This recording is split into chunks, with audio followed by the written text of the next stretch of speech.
I said, you know, Pentecost was not a one-time thing. Anybody that wants to have Pentecost could have it if you'd meet the conditions they met back in those days. And I said a church could have 3,000 people saved today if they'd pay the price in prayer and soul winning. And see, I've not taken the Bible and chopped it up dispensationally to prove that this is the dispensation of God being tired and worn out. And I made that statement. I said, it could happen again if a church would pay the price. Well, I was flying back home Wednesday morning, and the Lord spoke to me on the airplane. He did not speak to me audibly. He never has spoken to me audibly. He's never spoken to Oral Roberts audibly either, by the way.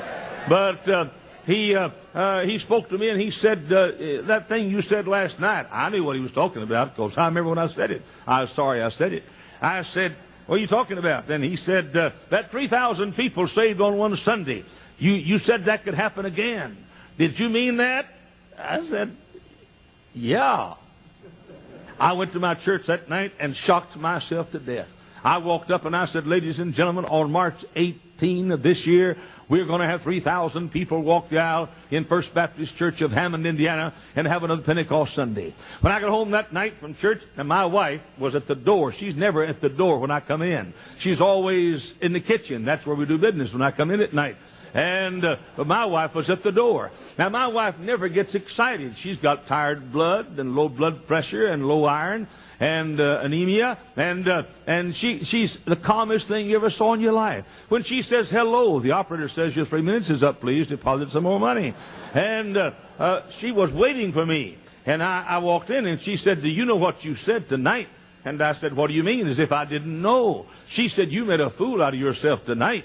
And I said, you better know I made a fool out of myself. She said, you said on March 18th, we're going to have 3,000 people saved that one Sunday. I said, I know it. My neck's out. We're going to have to pray. If we don't want to or not, we're going to have to. I never saw a church of people pray like our people prayed. I never saw a church of people work like our people worked. I'm here to say tonight, I don't believe there's anything the New Testament church had that we can't have in 1991. And we worked and prayed, and March 18th came, as all March 18ths do. And that morning, some of you were there. Many of you were there that morning. And an invitation was given. It took 21 men 2 hours to baptize all the converts that one morning.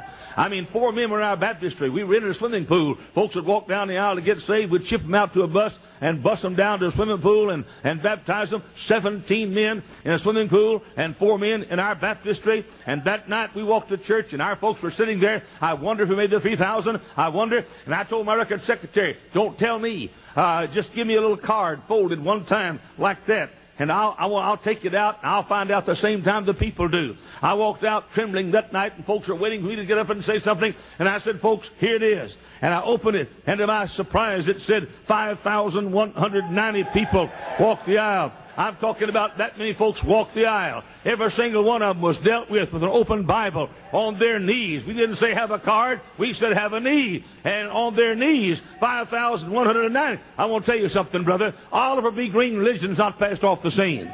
And Lester Roloff Christianity is not passed off the scene. And what was right in 1950 is right in 1991. And what was wrong in 1950 is wrong in 1991. And what would work in 1950 will work in 1991. And you see, we remember those old leather-lung, hell-raising, barn-storming, window-rattling, shingle-pulling, hell-fire and damnation preachers. And compared, you look cute exegeters, they sure look mighty good to us old codgers. You see, when we see Baptist preachers having an audience with the Pope, we cannot help but remember the days when Baptist preachers got up and said the Pope is the vicar of hell. When we see long-haired hippies masquerading as dedicated Christians, we can't help but remember when men were men and glad they were men and proud they were men. When we see so-called fundamental preachers sitting on platforms with Mormons, Catholics, Carmelites, and Moonies, we recall the days when Mormons were cultists, the Catholics were the mother of harlots, and the Pope was the false prophet of Revelation. Remember those days.